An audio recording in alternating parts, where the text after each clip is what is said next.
Cuffy, known as Kofi Badu, was not always a symbol of resistance and freedom.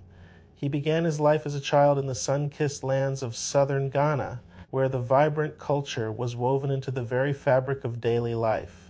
Like many children of his time, he played among the fields, learned the history of his people through stories passed down from elders, and experienced the warmth of community.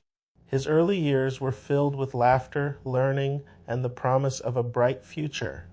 However, this idyllic existence was abruptly shattered when he was captured by slave traders, a fate that befell countless children across Africa during the dark days of the Atlantic slave trade. The moment Cuffy was seized from his home marked the beginning of a harrowing journey. He was thrust into a world of chaos and fear, ripped away from his family and the only life he had ever known.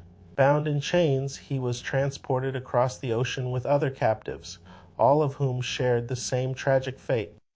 The journey was fraught with despair as they endured the suffocating darkness of the ship's hold, where hopelessness clung to the air like a heavy fog.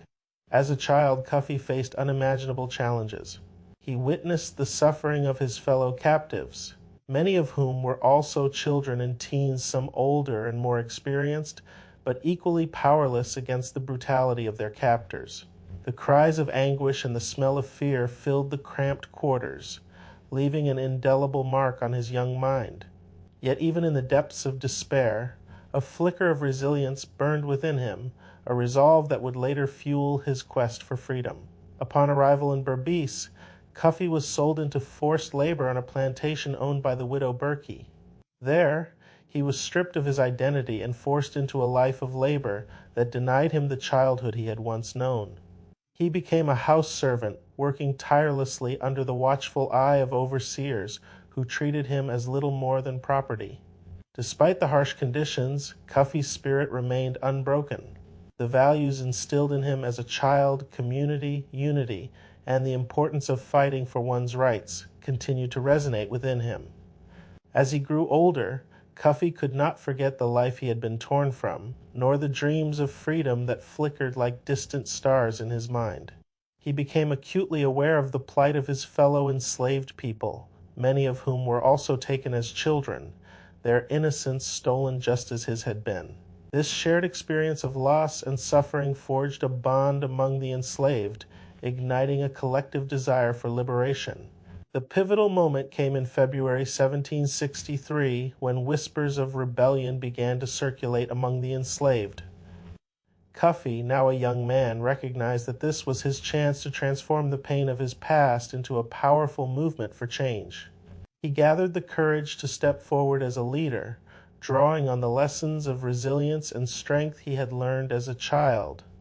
He understood that the fight for freedom was not just his own.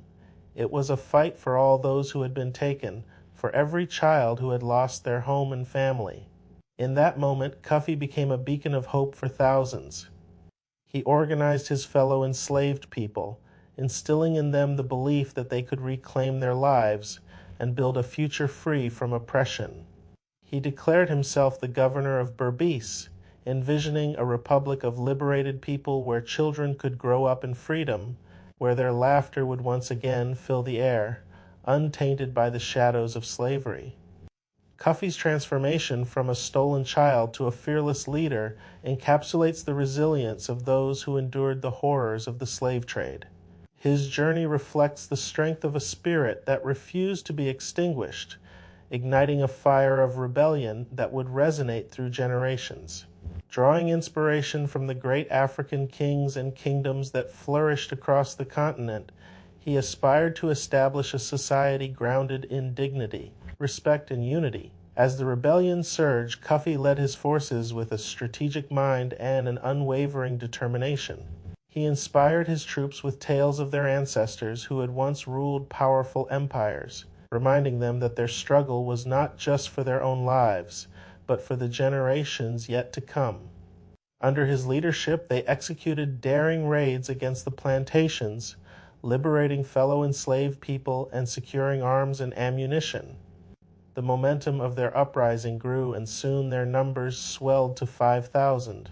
Cuffy envisioned a thriving republic where former enslaved people could cultivate their own crops and share resources, building a society that reflected their shared values. Despite facing overwhelming odds in battles against the Dutch forces, Cuffy remained resolute. He understood that the fight for freedom required sacrifice and unity, and he rallied his troops with the strength of a great king. His leadership fostered a sense of community, transforming the once oppressed into empowered citizens who stood together against their oppressors. Cuffy's legacy endures as a powerful reminder of the strength and resilience of those who fought for justice and equality. He is remembered not just as a leader, but as a symbol of hope for future generations.